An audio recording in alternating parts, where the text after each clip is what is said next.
मौजूद नहीं है। अगर ऐसा लगे कि मेरे हाथ को पीड़ा हो रही है, ऐसा लगे कि हाथ को पीड़ा हो रही है और मैं जान रहा हूं, तो साक्षी उपस्थित हो गए। पेट में भूख लगी है, अगर ऐसा लगे कि मुझे भूख लगी है, तो साक्षी खो गया, तादात्म्य हो गया भूख के साथ। अगर मुझे ऐसा लगे कि मुझे पता चल रहा है कि पेट को भूख लगी है या पेट में भूख लगी है, ऐसा मुझे पता चल रहा है, मैं जानने वाला ही बना रहूं,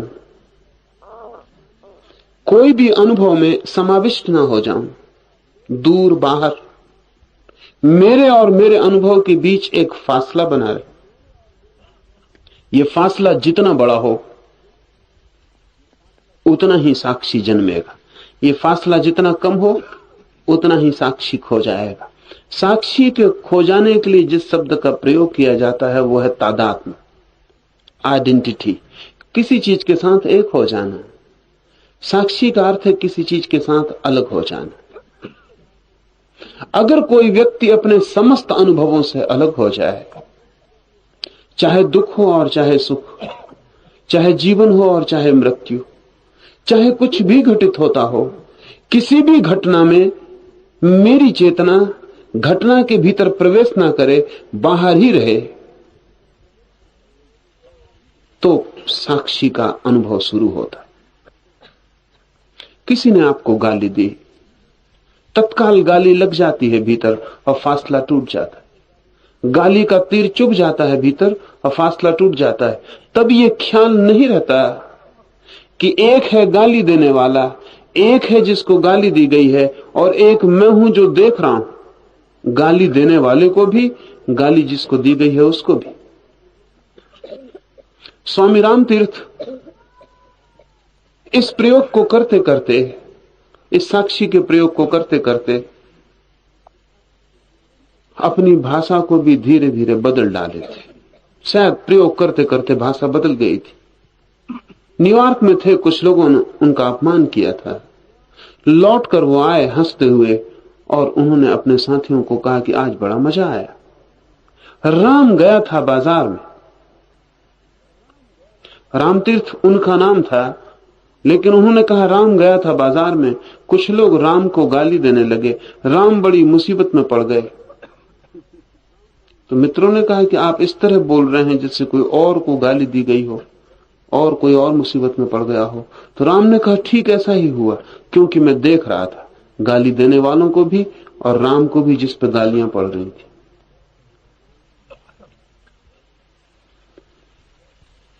गाली पड़ती हो तब फासला करना बहुत मुश्किल है। तब तत्काल एक क्षण में भीतर सब तादात्म्य हो जाता है, गाली को हम झेल लेते हैं।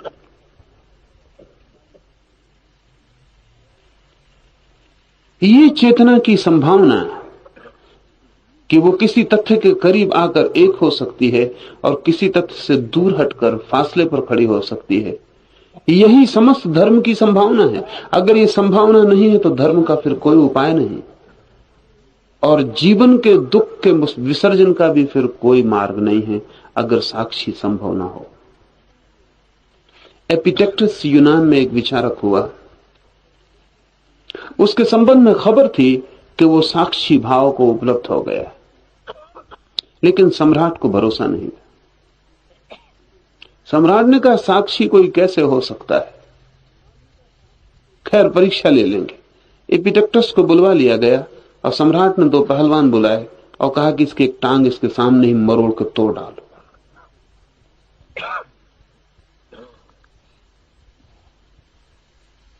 एपिटेक्टस ने अपनी टांग आगे बढ़ा दी।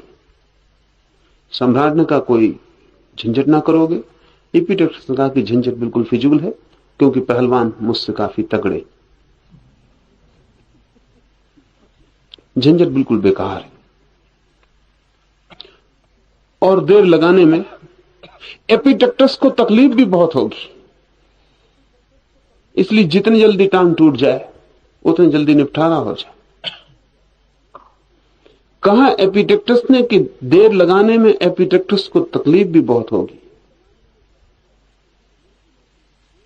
सम्राट ने कहा कि तुम्हारा मतलब क्या है? एपिटेक्टस ने कहा कि मेरा मतलब यह है कि जिसको आपने बुलाया है एपिटेक्टस को, जो इस शरीर का नाम है, उसको बहुत तकलीफ होगी। सम्राट ने कहा और तुम्हें? एपिटेक्टस ने कहा कि हम देखेंगे तुम्हारी मूर्ता, तुम्हारे पहलवानों की पहलवानी, एपिटेक्टस की मुसीबत, सब हम देखेंगे।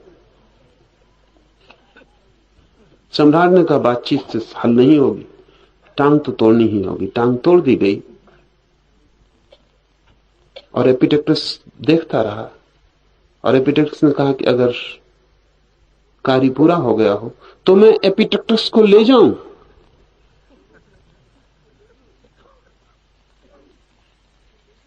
सम्राट रोने लगा। उसने सोचा भी नहीं था कि यह संभव हो सकता है।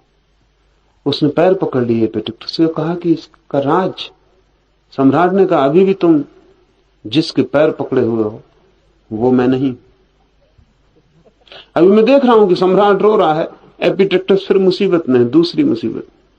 उनका पैर पकड़ा गया, अभी तोड़ने के लिए पकड़ा गया था, अब पढ़ने के लिए पकड़ा गया है, लेकिन मैं देख रहा हूं। साक्षी का अर्थ है कोई भी अनुभव तादात्म्य न बने, कोई भी अनुभव मुझसे न जुड़े, मैं दूर ही रह जाऊं, पार ही रह जाऊं, मेरा अलगपन कहीं भी विनष्ट ना हो। रास्ते पे आप चल रहे हैं, ऐसे भी चल सकते हैं कि मैं चल रहा हूं, और ऐसे भी चल सकते हैं कि चलने की घटना घट रही है और मैं देख रहा हूं। हर घटना से तादात्म्य को छिन्न भिन्न करना पड़े, हर घटना से तादात्म्य विसर्जित करना पड़े। खाना खा रहे हैं, ऐसे भी खा सकते हैं कि मैं खा रहा हूं, और ऐसे भी खा सकते हैं कि खाना खाया जा रहा है, मैं देख रहा हूं। एक एक पल इसका होश रखा जाए, तब कहीं सतत प्रयोग के बाद साक्षी का जन्म शुरू होता है। तब आपके भीतर वो चेतना आ जाती है जो सिर्फ देखती है, दृष्टा होती है, जानती है, ज्ञाता होती है, लेकिन भोक्ता नहीं होती। इस सूत्र को हम समझें।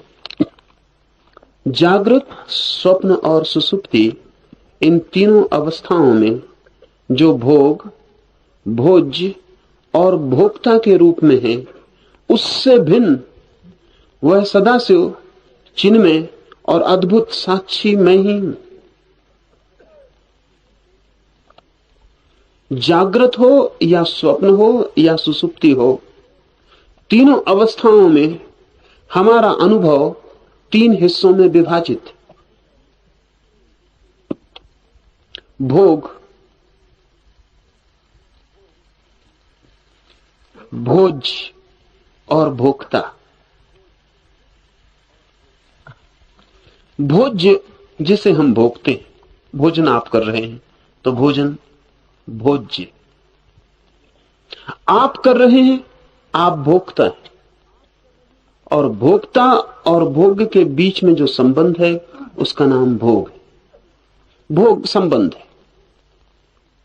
या ऐसा समझें, सूरज निकला है, आप देख रहे हैं तो सूरज दृश्य है, आप दृष्टा हैं, दोनों के बीच का संबंध दर्शन है। आपके पैर में कांटा गड़ गया, पीड़ा हो रही है, तो पीड़ा ज्ञेय है, आप ज्ञाता हैं, बीच का संबंध ज्ञान है। हर अनुभव तीन हिस्सों में टूट जाता है। विषय जो बाहर है, जिसका आपको अनुभव हो रहा, अनुभोक्ता, अस्मिता, अहंकार जो भीतर है, जिसको अनुभव हो रहा, और दोनों के बीच का संबंध जो अनुभव बन रहा है। ये तीन समझ में आते हैं। इन तीनों के पार अगर आपके भीतर कोई चौथा भी हो तो उसका नाम साक्षी।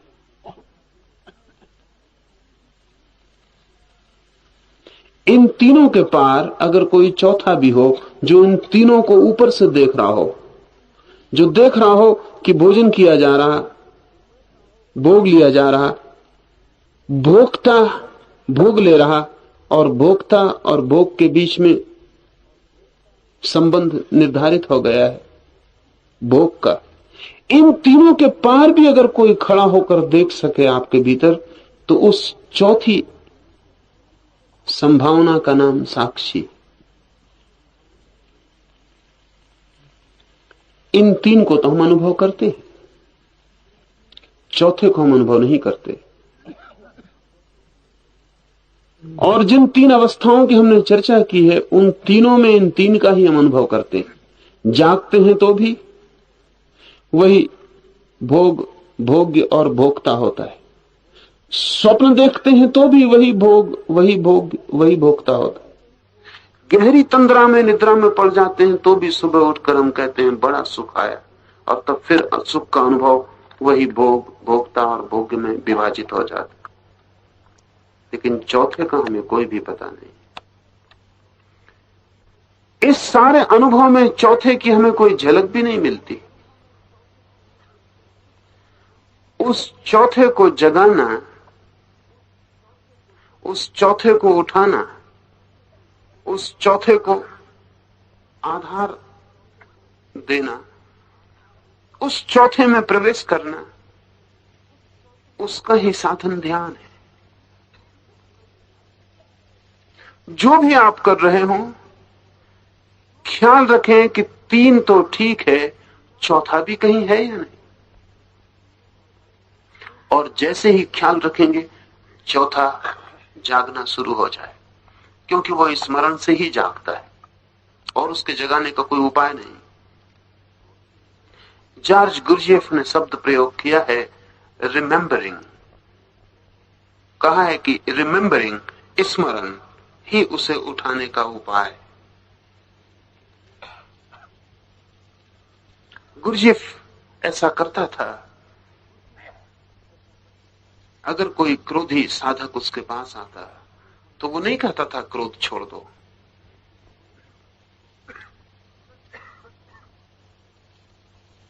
वो कहता था क्रोध करो, पूरी तरह करो, लेकिन साक्षी को जगाए रखो कि मैं क्रोध कर रहा हूं, कि क्रोध हो रहा है, कि क्रोध आ गया है, कि क्रोध ने पकड़ लिया है, कि क्रोध प्रकट हो रहा है। एक क्षण को भी ये मत भूलो, क्रोध के साथ तादात्म्य मत बनाओ, कहीं भी ऐसा ना हो जाए कि तुम ही क्रोध हो जाओ।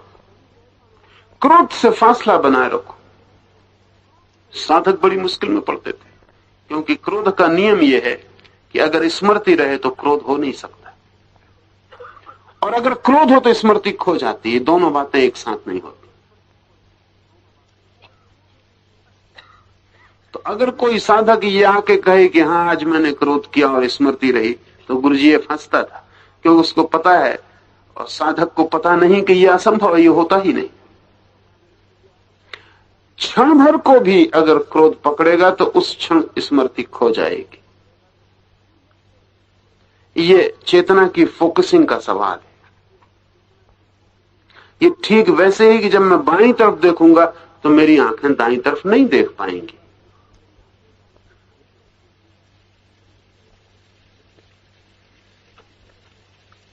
ये ठीक वैसा ही कि जब मैं आंख बंद करूंगा तो बाहर का जगत मुझे दिखाई नहीं पड़ेगा। कोई आदमी आके कहे कि मैंने आंख बंद की और बाहर का जगत दिखाई पड़ता रहा, मैंने बाएं देखा और दाएं में देखता रहा, ठीक उससे भी कठिन है ये बात कि मैं जागा रहा और क्रोध करता रहा, मैं साक्षी बना रहा और क्रोध करता रहा। ये संभव नहीं हो सकता। गुरजेफ ने बहुत प्रयोग किए, लेकिन बड़ी मुश्किल थी। अगर कोई व्यक्ति जागा रहता तो क्रोध नहीं होता था, और अगर क्रोध हो जाता तो जागना नहीं होता था।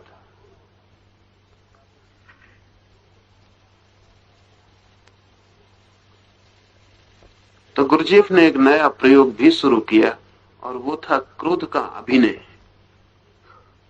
वो कहता था वास्तविक क्रोध में तो तादात्म्य हो जाता है, जुड़ जाता है आदमी। तो वो कहता था कि सिर्फ क्रोध का अभिनय करो, सब तरह से कोशिश करो कि क्रोध में आ गए हो, सब भाव भंगिमा ले आओ, चेहरा विकृत कर लो, हाथ की मुट्ठियां बांध लो, दांत पीस डालो, कब जाओ, सारा क्रोध का पूरा अभिनय कर लो जैसा एक अभिनेता नाटक में कर रहा हो। और ये मजे की बात है कि जब उसने क्रोध का अभिनय सिखाया तो लोग दोनों एक साथ हो जाते थे, क्रोध का अभिनय भी कर लेते थे और साक्षी भी बने रहते। और जब ये एक दफा अनुभव में आ जाए कि मैं साक्षी बना रह सकता हूं एक ही अवस्था में, जब जो भी मैं कर रहा हूं उसमें कर्ता ना बनूं। वो अभिनय रहे तो कर्ता नहीं बनता आदमी। रामलीला में काम कर रहे हैं तो बहुत रोते पीटते हैं, सीता खो गई, झाड़ झाड़ से पूछते, फिर पर्दा गिरा, पीछे जाकर वो चाय बैठ के पीते। उस सीता से कोई संबंध न था, वो सब अभिनय था। लेकिन कभी कभी अभिनय में भी हमारी नासमझी गहरी है, कभी कभी अभिनय में भी तादात्म्य हो जाता, या कभी कभी अभिनय के भीतर भी कर्ता प्रकट हो जाता। सो मैंने सुना एक गांव की रामलीला में हो गया, हनुमान को भेजा गया है लेने संजीवनी। वो लेके तो आ गए पहाड़, लेकिन जिस रस्सी पर सरक रहे थे ऊपर, वो अटक गई। तो बड़ी मुश्किल हो गई। राम नीचे खड़े हैं, वो कहते हैं जल्दी संजीवनी लाओ, लक्ष्मण मरे जा रहे हैं। हनुमान भी उतरने की बहुत कोशिश करते हैं, लेकिन रस्सी की गिर्री अटक गई। अटके, घबराहट हो गई, किसी ने जाकर जल्दी से ऊपर रस्सी काट दी, धड़ाम से हनुमान नीचे गिरे। तो हनुमान भूल गए कि रामलीला है। तो राम कह रहे हैं कि संजीवनी का, हनुमान ने कहा कि भाड़ में जाए संजीवनी। रस्सी किसने काटी पहले ये पता चला। वो जो नाटक चल रहा था वो क्षण भर को तिरोहित हो गए, चेतना कर्ता बन गई। उस क्षण राम लक्ष्मण सब बेमानी, संजीवनी सब व्यर्थ हो गई। वो हनुमान बिल्कुल भूल गए कि काफी लोग देखने आए हैं, क्या सोचेंगे। वो सवाल ही नहीं रहा, भूलने का कोई बात नहीं थी, वो बात खो गई। वहां जहां अभिनय चल रहा था वहां कर्ता तत्काल प्रकट हो गया। इस घटना से हनुमान अपने को अलग न कर पाए।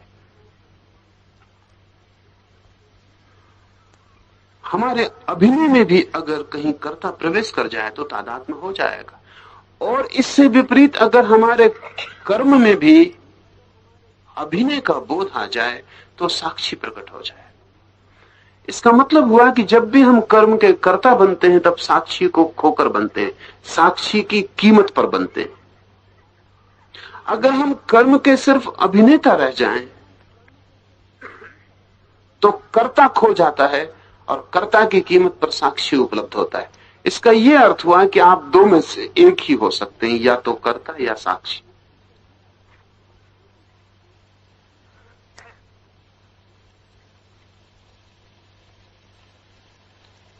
और हम सब कर्ता हैं। जो भी हम करते हैं उससे हम तत्काल अपने अहंकार को जोड़ लेते हैं। जोड़ने का हमें उपाय नहीं करना पड़ता, जुड़ ही जाता है। वो बिल्कुल हमें हमारी आदत का हिस्सा है।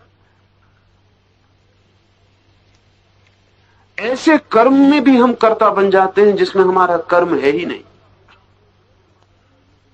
आदमी कहता है मैं श्वास ले रहा हूं, श्वास में कोई श्वास लेता नहीं दुनिया में, नहीं तो मरना मुश्किल हो जाए। मौत खड़ी और आप श्वास लिए चले जा रहे, मौत करेगा बंद भी करिए और आप कहते हैं हम बंद नहीं करेंगे, तो मौत क्या करे। श्वास आप लेते नहीं हैं, श्वास चलती है, लेकिन उसके भी हम कर्ता बन जाते। हम कहते हैं मैं श्वास ले रहा हूं, मैं श्वास छोड़ रहा हूं। हमारी भाषा हर चीज को कर्म बना देती। वो तो आपको पता नहीं कि आपका खून चल रहा है, नहीं तो आप कहें कि मैं खून चला रहा हूं। आपको पता नहीं, 300 साल पहले तक किसी को पता नहीं था कि खून चलता भी है।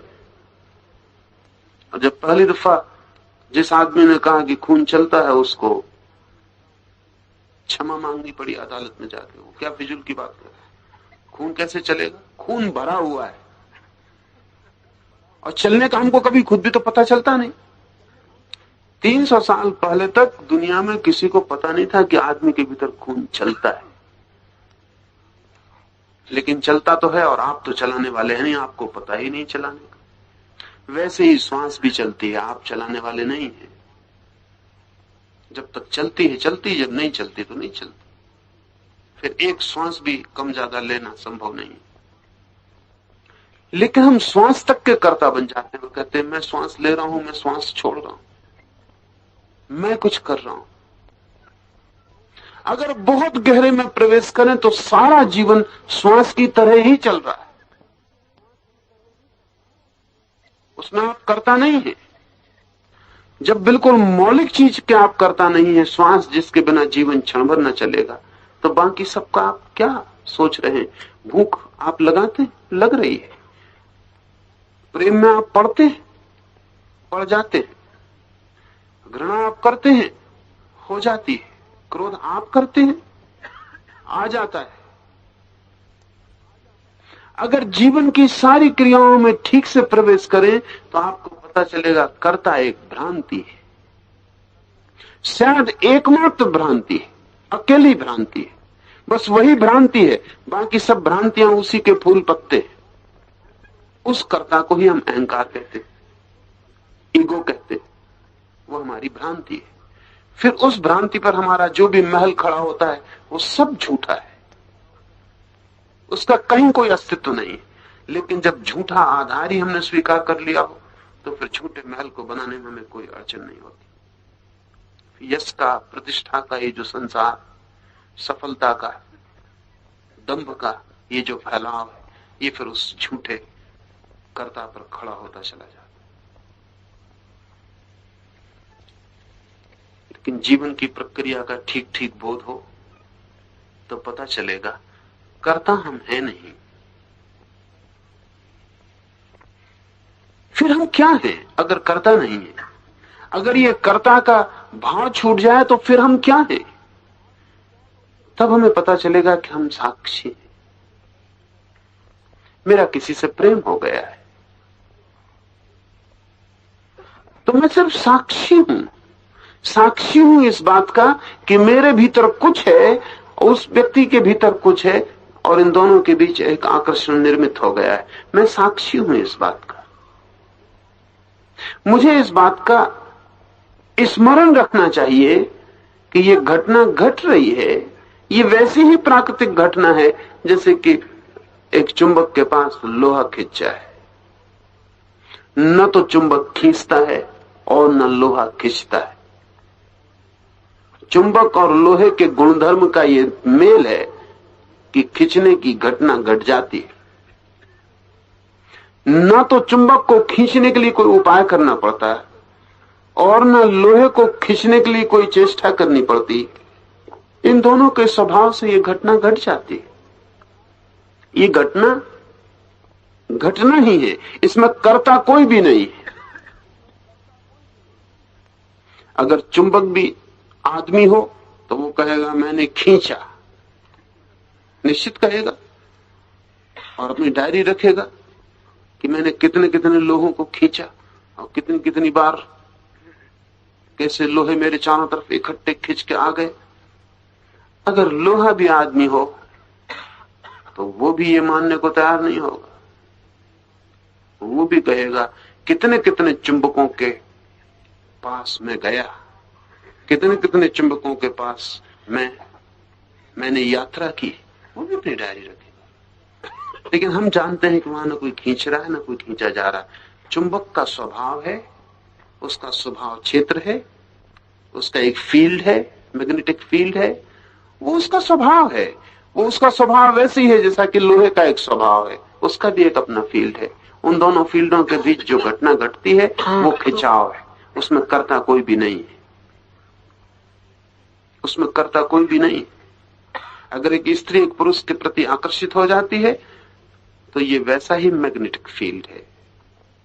अगर एक पुरुष एक स्त्री के प्रति आकर्षित हो जाता है तो ये वैसा ही मैग्नेटिक फील्ड है। ये घटना वैसी ही चुंबकीय है।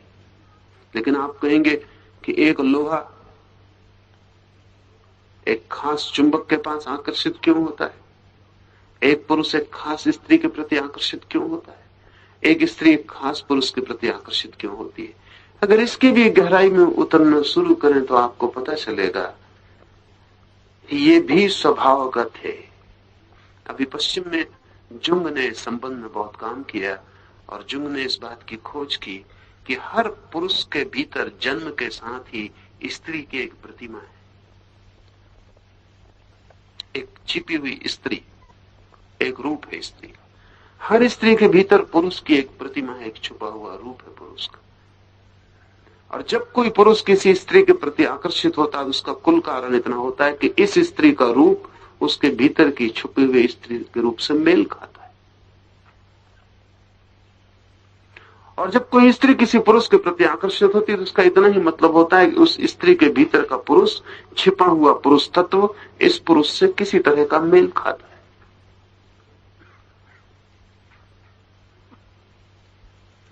ये मेल खींचता है। भूल के मत कहना कि मैंने प्रेम किया, प्रेम कोई कर्म नहीं है। ये वही चुंबक की भूल है जो कहे कि मैंने लोहे को खींचा, या लोहे की भूल है कि मैं गया।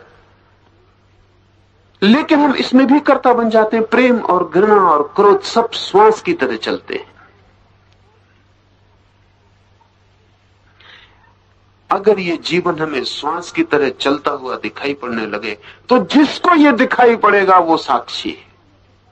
जिसको ये सारा का सारा प्रपंच चारों तरफ होता हुआ दिखाई पड़ेगा और इसके बीच में जो खड़े होकर जान रहा है, देख रहा है, इस सारे खेल को, इस सारे खेल में कहीं भी मैं का भाव नहीं जोड़ रहा है।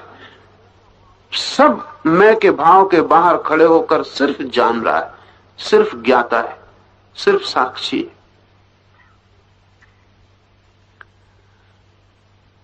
तो हमने अपने भीतर उस बिंदु को पा लिया जो बिंदु इस संसार का हिस्सा नहीं। कर्ता इस संसार का हिस्सा है, साक्षी इस संसार के बाहर हो गया। स्वप्न हो चाहे जागृत चाहे सुसुप्ति, तीनों ही स्थितियों में जो सदा ही साक्षी है वही चिन्मय और अद्भुत साक्षी मैं हूं। ये जो साक्षी है इसका गुण है चिन्मयता, इसका गुण है चैतन्य।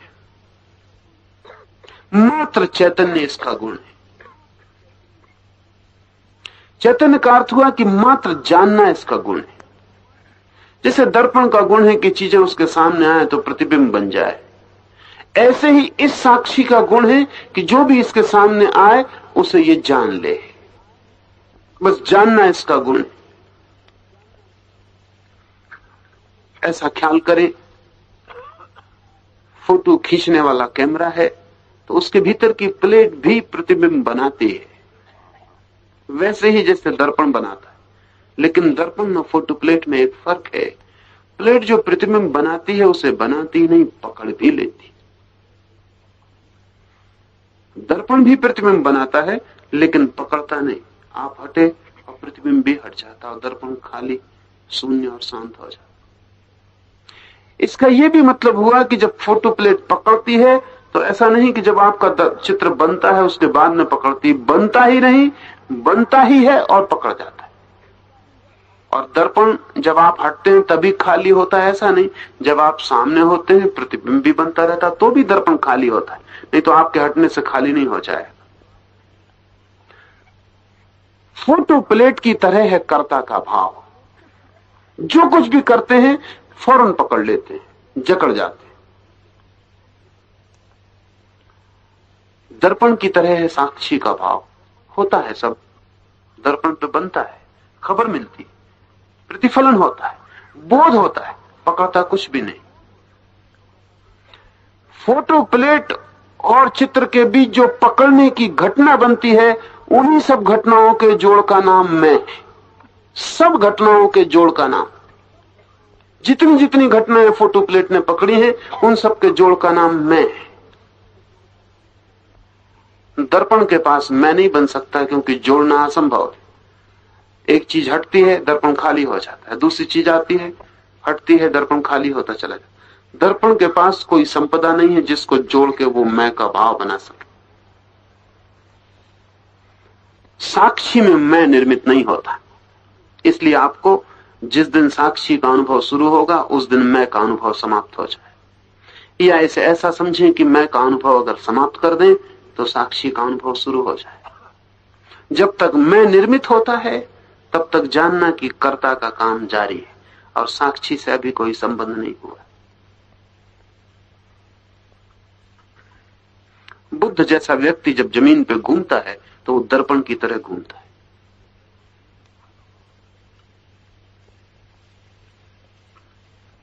एक दर्पण चलता हुआ, सब दिखाई पड़ता है, सब घटित होता है, सबका प्रतिफलन बनता है, लेकिन कुछ पकड़ता नहीं। पकड़ने से ही हमारे मन की सारी बोझ अवस्था निर्मित होती है। इसे थोड़ा ऐसा समझें, राह से आप चल रहे हो, किनारे पर खिला हुआ फूल दिखाई पड़ा, सुंदर है, अनुभव हुआ, सुगंधित है, जाना, फिर आप आगे बढ़ गए। आप आगे बढ़ गए, फूल पीछे छूट गया, लेकिन आपके मन में अनुगूंज फूल की अभी भी चलती। ये अनुगूंज बताती है कि फोटो प्लेट हैं आप, दर्पण नहीं। दर्पण होते, फूल छूट गया, आप हट गए, बात समाप्त हो गई, दर्पण खाली हो गई। एक सुंदर स्त्री दिखाई पड़ी, अगर दर्पण हो आप तो भी दिखाई पड़ेगी। सुंदर है, ये भी दिखाई पड़ेगा, लेकिन दर्पण है आप। स्त्री चली गई, दर्पण खाली हो गई। एक सुंदर भवन दिखाई पड़ा, सुंदर है, दिखाई पड़ेगा, हट गया, समाप्त हो गया, आप फिर निर्मल और खाली हो गए। प्रतिपल साक्षी शुद्ध होता रहता है, प्रतिपल। इसलिए साक्षी किसी तरह का कर्म बंध इकट्ठा नहीं करता, क्योंकि साक्षी किसी चीज को जकड़ता ही नहीं, बंधता ही नहीं, बस गुजरता चला जाता। जिंदगी साक्षी भोगता नहीं, देखता है। जिंदगी में साक्षी फंसता नहीं, गुजरता है। कबीर ने कहा है, ज्यों की त्यों धर दीनी चदरिया, वो साक्षी के लिए कहा।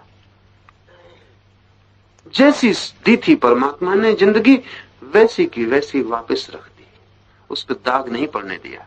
दाग कर्ता का। और सच तो यह है कि हम जैसे कर्ता की तरह जीते हैं, उसमें चदरिया तो लौटती नहीं, दाग ही दाग लौटते। फिर खोजना मुश्किल है कि चदरिया कहां है, दाग ही दाग रह जाते। इतनी छपाई हो जाती, छपाई पर छपाई हो जाती।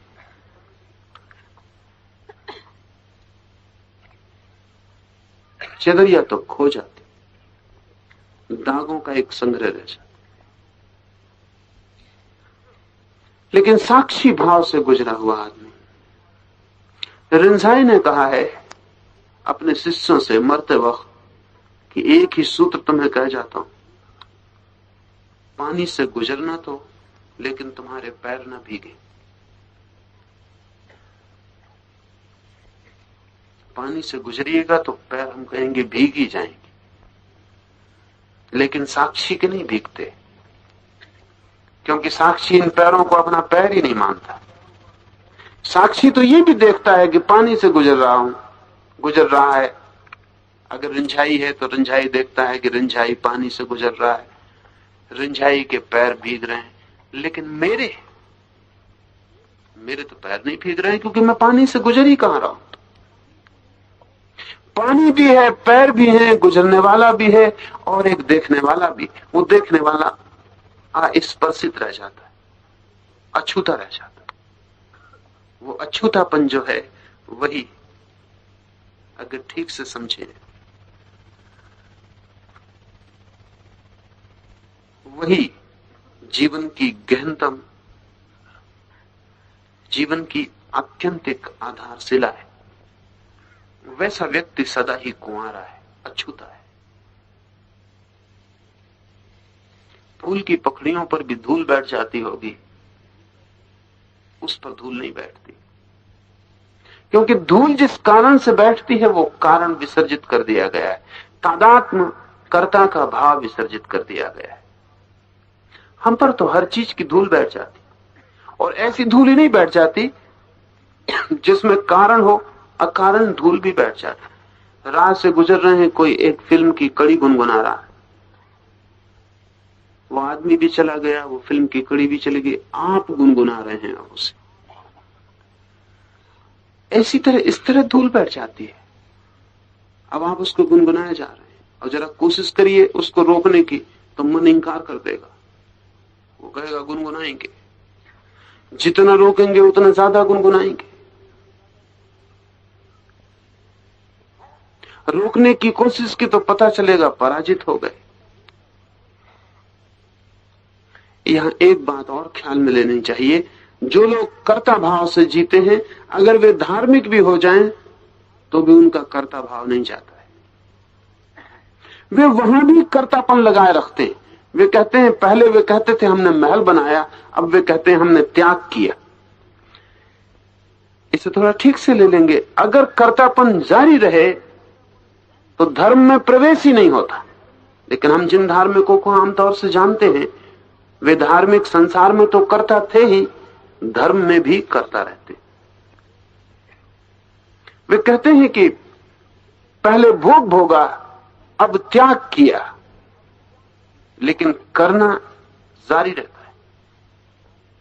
वे कहते हैं पहले महल में रहते थे, महल बनाया, अब आश्रम में रहते हैं, आश्रम बनाया। पहले वस्त्र पहनते थे, अब नग्न रहते हैं, लेकिन कर्ता का भाव जारी रहता है। धार्मिक व्यक्ति वो है, संन्यास्त वो है, सन्यासी वो है जो कर्ता के भाव से नहीं जीता, चाहे महल में जीता हो, चाहे झोपड़े में जीता हो, चाहे नग्न रहता हो, और चाहे लाखों के वस्त्र पहनता हो। एक बात ही उसका गुण है कि वो कर्ता के भाव से नहीं जीता, वो साक्षी के भाव से जीता है।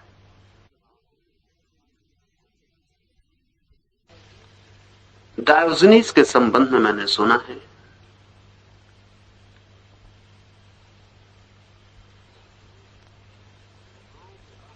कि वो गांव के बाहर एक टीन के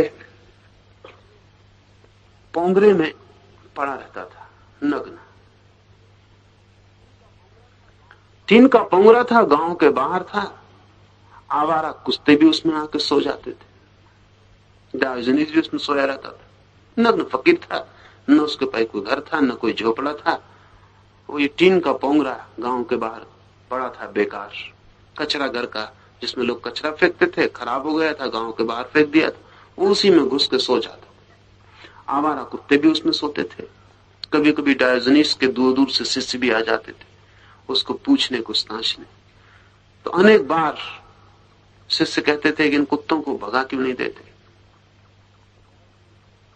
तो डायोजनीस कहता था, कौन भगाए? डायोजनीस भी सोया रहता है, ये लोग भी सोए रहते। रही अपनी बात तो वहां तो सोना ही कहां है। डायोजनीस भी सोया रहता, कुत्ते भी सोए रहते। रही अपनी बात तो वहां तो सोना ही कहां है, वहां तो जाग गए सो जाग गए। ये जो जिसकी बात डायोजनीस कर रहा है, ये साक्षी है। वहां कोई सोना नहीं, जाग गए जाग गए। अब डायोजनीस भी सोया रहता, कुत्ते भी सोए रहते। डायोजनीस से भी उतना ही फासला है अब जितना कुत्तों से। इस इसे थोड़ा ठीक से समझ लें। जब तक आपका अपने से उतना ही फासला नहीं है जितना दूसरे से है, तब तक आप साक्षी भाव को उपलब्ध नहीं हो सकते। अगर आपका दूसरे से ज्यादा फासला है और अपने से कम फासला है, तो आप कर्ता भाव में बंधे रहेंगे। आपका ठीक ठीक उतना ही फासला अपने से हो जाना चाहिए जितना दूसरे से है। बस उसी क्षण डायोजनीस भी सोया रहता है, कुत्ते भी सोए रहते हैं, और डायोजनीस के भीतर जो है वो जागा ही हुआ है, वो देखता ही रहता है। तो डायोजनीस ने कहा, भगाए कौन, किसको भगाए और क्यों भगाए? ये जो तटस्थता है, ये जो दूरी है अपने से ही, ये दूरी ही साक्षी।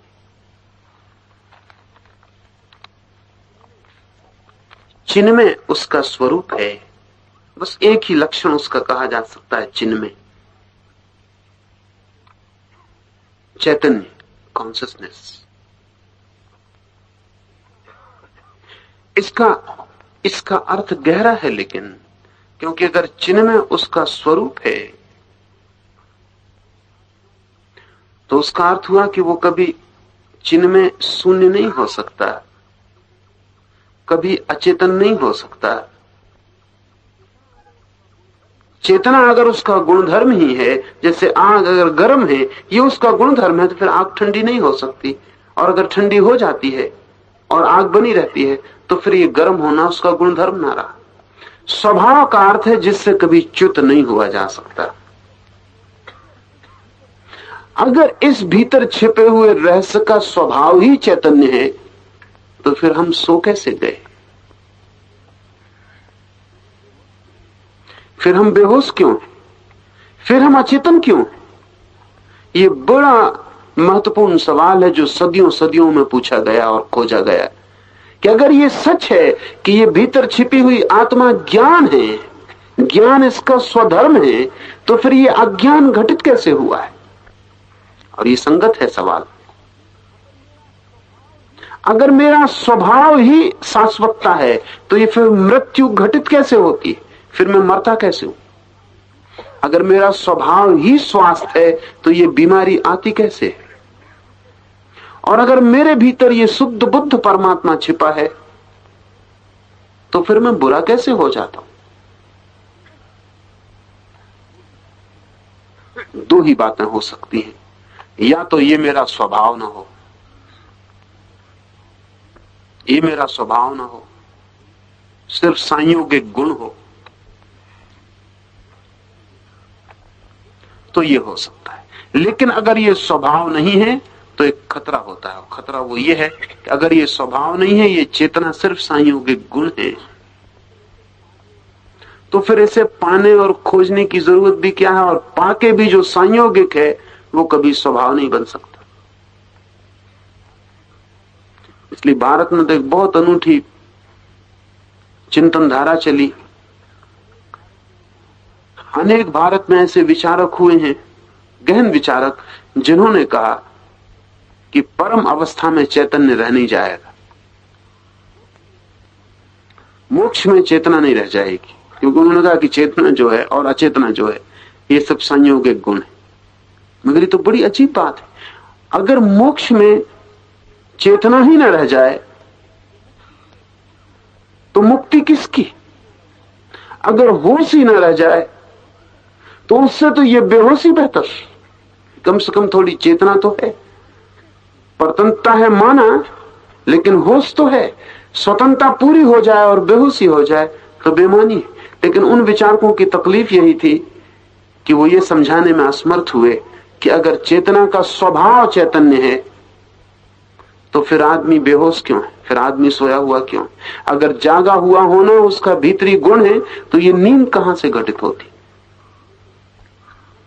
लेकिन न समझा पाने के कारण विपरीत को मान लेने की कोई आवश्यकता नहीं है। समझाया जा सकता है, लेकिन कठिनाई तब खड़ी होती है जबकि कोई सिर्फ विचार से चलता है तो अड़चन आ जाती। जब कोई साधना से चलता है तो अड़चन नहीं आती, क्योंकि तब चीजें दिखाई भी पड़नी शुरू होती। चेतना तो सदा ही चेतन है, दर्पण तो सदा ही दर्पण है। लेकिन कोई चीज आच्छादित हो सकती है, और आच्छादित होने में चेतना का जो दर्पण होना स्वभाव है वही कारण बनेगा। कोई भी चीज उसमें आच्छादित होकर प्रतिबिंबित हो सकती है। चेतन तो उसका स्वभाव है, लेकिन चेतना में कोई भी चीज प्रतिफलित होती है, और जो प्रतिफलित होती है उसको स्वयं मान लेने की भ्रांति चेतना कर सकती है। इससे चैतन्य का कोई विरोध नहीं है। तो पुराना जो उदाहरण है वो है नीलमणि का। नीलमणि को अगर पानी में डाल दें तो पुराने शास्त्रों ने उदाहरण दिया है कि पूरा पानी नीला दिखाई पड़ने लगता है, होता नहीं नीला, लेकिन नीलमणि को डाल देने से उसकी आभा पूरे पानी पे छा जाती है और पूरा पानी नीला दिखाई पड़ने लगता है। ये जो दिखाई पड़ना है इसका नीला, ये हो जाना नहीं। तो फिर साधक ने एक नया वर्ग निर्मित किया। उसने कहा कि कुछ चीजें तो दिखाई पड़ती हैं, जरूरी नहीं कि हों, और कुछ चीजें जो होती हैं जरूरी नहीं कि दिखाई पड़े। कई बार चीजें होती हैं और दिखाई नहीं पड़ती, और कई बार चीजें दिखाई पड़ती हैं और होती नहीं। तो चेतना का मूर्छित होना मूर्छित दिखाई पड़ना है, चेतना का सो जाना चेतना का सोया हुआ दिखाई पड़ना है।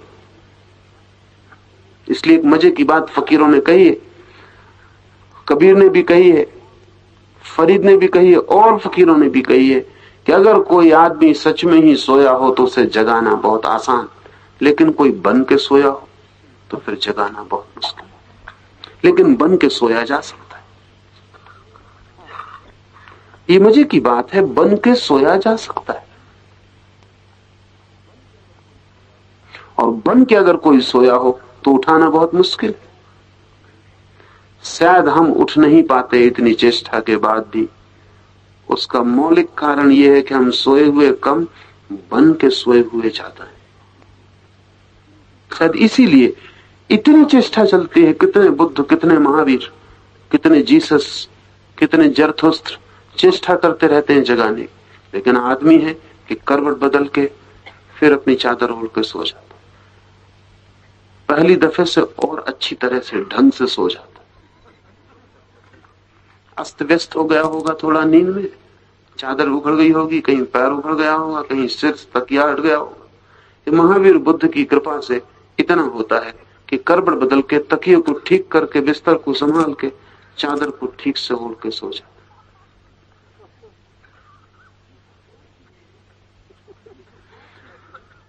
ये जो आदमी है ये सोया हुआ नहीं है, ये सोया हुआ सा है। ये अपने ही कारण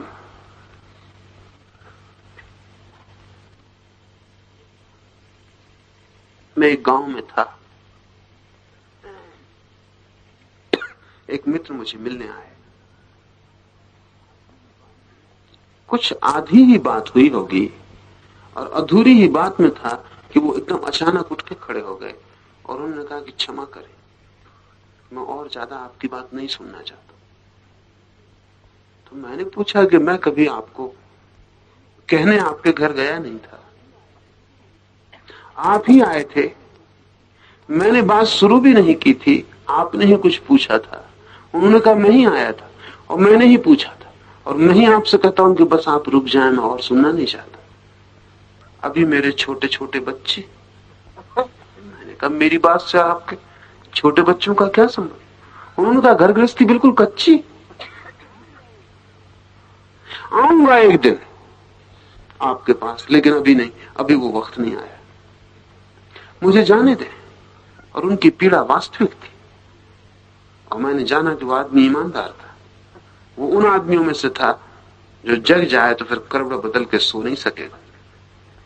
तो उसने पहले ही इंकार कर दिया कि बातचीत करनी ही नहीं, आऊंगा एक दिन, अभी वो वक्त नहीं आया, अभी मैं जैसा हूं रहने दे, जैसा हूं सोया रहने दे। एक बात उस आदमी को साफ ख्याल में आ गई कि ये सोया होना उसका चुनाव है, उसने चुना है। इसे आप ठीक से समझ लें। अगर सोया हुआ होना आपने चुना नहीं है तो आप जागना भी चुन नहीं सकते। अगर सोया होना आपकी मजबूरी है तो जागना फिर आपके हाथ में नहीं हो सकता। फिर जिसने आपको सुलाया होगा वही जाने। अगर आप ही सो गए हैं तो ही आप जाग सकते हैं। और चूंकि हम जानते हैं कि लोग जाग जाते हैं, इसलिए हम दूसरी बात भी कह सकते हैं कि लोग अपनी तरफ से सोए हुए। चेष्टा करने से आदमी जाग जाता है। ये साफ है बात कि चेष्टा करने से आदमी सोया है।